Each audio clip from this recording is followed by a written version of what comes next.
उत्तर भारत के दुर्गम पहाड़ों में एक छोटा सा गांव था, अरण्य ग्राम। यहां सुबह की शुरुआत पक्षियों की चहचहाहट और मंदिर की घंटियों की ध्वनि से होती थी। यहां की हवाओं में सादगी थी और रातों में सन्नाटा भी शुद्ध लगता था। गांव के बाहरी छोर पर पीपल के पुराने वृक्षों के पास एक टूटी सी झोंपड़ी में माया रहती थी। माया, एक विधवा, उम्र कोई 32-33 साल की रही होगी। न ज्यादा बोलती थी, न हंसती थी। उसके चेहरे पर एक शांति थी, लेकिन आंखों में कोई ऐसा दुख था जो समय की सीमाओं को पार कर चुका था। गांव वाले उसे सम्मान देते थे, लेकिन दूरी भी बनाए रखते थे। कहते थे उसकी किस्मत भारी है। माया के पति को गुजरे 9 साल हो चुके थे। कोई संतान नहीं थी। वो मंदिर के फूल बनाती, कभी कभार पत्तियां पीसकर जड़ी बूटियां बनाती। अकेली थी, पर टूटी नहीं थी। एक दिन सुबह मंदिर की पुजारिन, वृद्धा माता जी, माया के द्वार पर आईं। बिटिया माया, 3 साधु आए हैं जंगल की ओर से। कह रहे हैं कुछ दिन गांव में रुकना है। भोजन और विश्राम के लिए किसी शांत स्थान की आवश्यकता है। माया ने बिना प्रश्न किए कहा, मेरे पास एक खाली कमरा है माताजी, आप उन्हें भेज दें। दोपहर तक 3 साधु आ पहुंचे। पहला था स्वामी शरणानंद, लंबा गंभीर, उसकी आंखें स्थिर थीं, जैसे वर्षों से भीतर कुछ जल रहा हो। दूसरा स्वामी रागमय, हल्की मुस्कान, गले में रुद्रवीणा, संगीत उसकी आत्मा में बसा था। तीसरा स्वामी विवेक भारती, शांत सरल, उसकी वाणी में मिठास थी, जैसे किसी राजवंश से त्याग कर निकला हो। माया ने प्रणाम किया और उन्हें पानी व आसन दिया। तीनों ने एक ही साथ देखा। उसके चेहरे पर कोई सजावट नहीं, कपड़े साधारण, पर उसकी आंखों में एक गहराई थी, मानो वर्षों से कुछ कहने को थमा हो। रात के भोजन के बाद जब चूल्हे के पास बैठे, माया ने धीरे से पूछा, स्वामी जी, आप कहाँ से हैं? शरणानंद ने उत्तर नहीं दिया, बस कहा, जहां प्रेम अधूरा रह जाता है वहां साधना शुरू होती है। माया चुप हो गई। कहते हैं शरणानंद कभी एक विद्रोही प्रेमी था। उसने एक राजकुमारी से प्रेम किया था, लेकिन सत्ता और धर्म के बीच वह प्रेम दम तोड़ गया। तब से उसने व्रत लिया, प्रेम को भीतर जलाकर ज्ञान की राह पर चला। रात के तीसरे पहर जब गांव सो रहा था, माया ने दूर से वीणा की धुन सुनी। वह बाहर निकली। रागमय अकेले पीपल के नीचे वीणा बजा रहे थे। उन्होंने अचानक आंखें खोलीं और कहा, यह राग किसी स्त्री के नाम नहीं, उसकी आत्मा के लिए है। कभी सोचा है माया, जब एक स्त्री प्रेम करती है तो वो अपने सारे जन्म दे देती है। माया की आंखें भर आईं। विवेक भारतीय माया को ध्यान सिखाने लगे।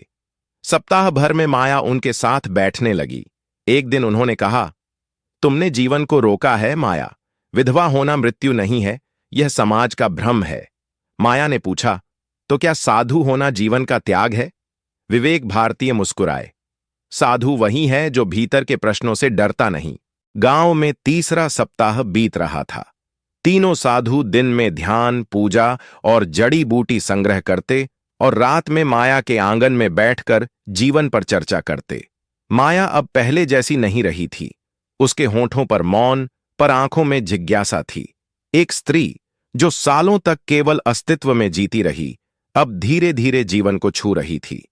एक शाम जब सूर्य अस्त हो रहा था, माया ने स्वामी शरणानंद से पूछा, कभी आपने किसी स्त्री से प्रेम किया था?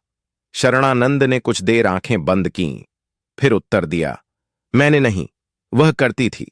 मैं केवल उस प्रेम को खोने का पश्चाताप। माया चुप थी। कुछ देर बाद स्वामी रागमई ने अपनी वीणा निकाली और एक राग छेड़ा, राग मल्हार, जिसकी हर धुन माया की आत्मा को भिगो रही थी। उस रात माया देर तक जागी।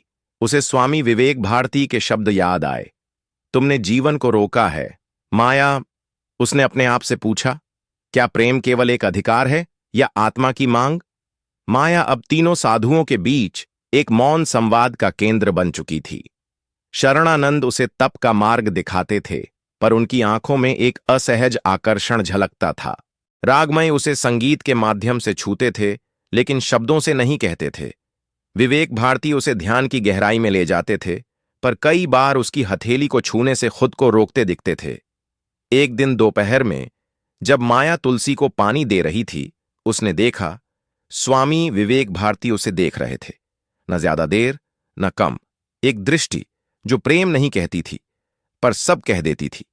रात को स्वामी रागमई ने पूछा, माया, अगर जीवन दोबारा मिलता तो क्या तुम प्रेम करती?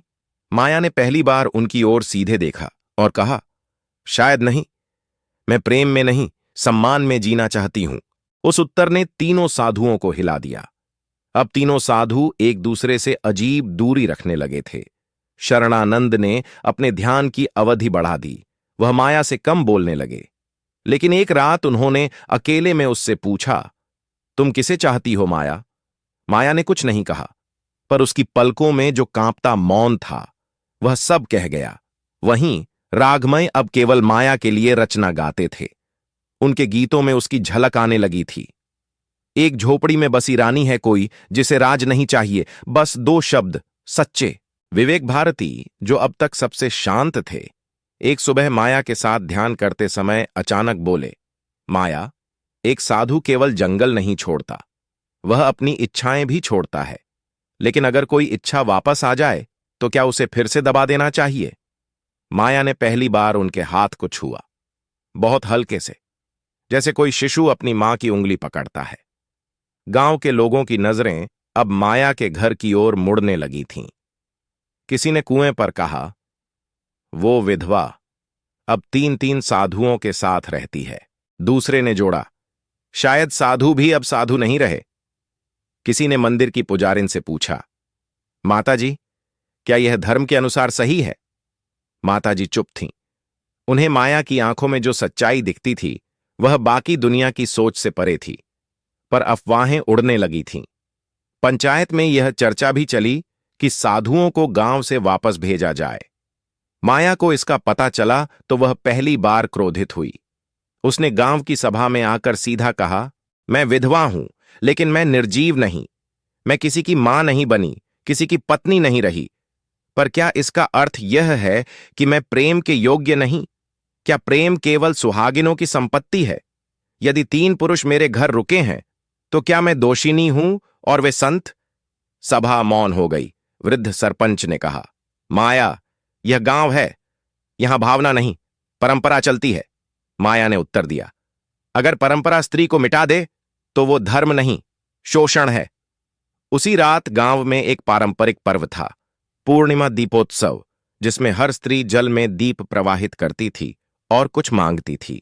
माया भी नदी तट पर पहुंची। सफेद साड़ी में, उसके हाथ में एक दीप था, पर उसकी आंखों में मांग नहीं थी, बस निर्णय था। तीनों साधु नदी किनारे दूर खड़े थे। उन्होंने देखा, माया ने दीप जलाया और आकाश की ओर देखा। फिर वह मुड़ी और तीनों की ओर चली। सबसे पहले वह शरणानंद के पास पहुंची। आप में मैंने उस अग्नि को देखा जो जीवन के प्रेम से जन्मी थी, पर वह अग्नि अब तप बन चुकी है। मैं उसे बुझाना नहीं चाहती। शरणानंद ने मौन सहमति में सिर झुकाया।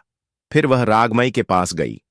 आपके गीतों ने मेरे भीतर का मौन तोड़ा, लेकिन वे, रागमई ने कहा, आपका मौन, माया, ही मेरी अंतिम रचना रहेगा। अंत में वह विवेक भारती के पास पहुंची। कुछ नहीं कहा, बस उसकी आंखों में देखा और उसकी हथेली थामी। विवेक भारती ने धीमे स्वर में कहा, तो क्या एक साधु अब प्रेमी बन सकता है? माया बोली, अगर प्रेम त्याग है तो मैं आपकी साध्वी बनूंगी और आप मेरे पथिक। गांव अब 2 भागों में बंट गया था। एक पक्ष जो कहता, यह धर्म भ्रष्ट है, दूसरा जो कहता, यह स्त्री का पुनर्जन्म है। अंततः तीनों साधुओं ने सभा बुलाई। शरणानंद और रागमई ने स्वयं कहा, हम अपनी यात्रा को आगे बढ़ा रहे हैं, लेकिन हमारे पथ पर जो सबसे सुंदर मिलन हुआ, वह माया और विवेक भारती का है। विवेक भारती ने अपनी वस्त्रों से भगवा उतार कर सफेद वस्त्र धारण किए। उन्होंने घोषणा की, मैं अब साधु नहीं, एक सामान्य मानव हूं, जो एक स्त्री का प्रेम और सम्मान दोनों चाहता है। गांव स्तब्ध था। पर जब उन्होंने देखा माया और विवेक साथ में दीप जला रहे हैं, तो पहली बार किसी विधवा को सती नहीं, साथी के रूप में स्वीकार किया गया। कुछ वर्षों बाद अरण्यग्राम के पास एक छोटा सा आश्रम था, जहां आयुर्वेद, संगीत और ध्यान सिखाया जाता था। वहां एक महिला होती थी जो विद्यार्थियों को मर्म सिखाती थी। लोग कहते, वो स्त्री जो विधवा थी अब संस्कारों की जननी है, और वो पुरुष जो साधु था अब उसका प्रेमी, शिक्षक और साथी है। 3 साधु आए थे और एक विधवा थी, पर अंत में प्रेम ने केवल 2 को चुना, क्योंकि प्रेम कभी भीड़ नहीं चाहता, वह सिर्फ सच चाहता है।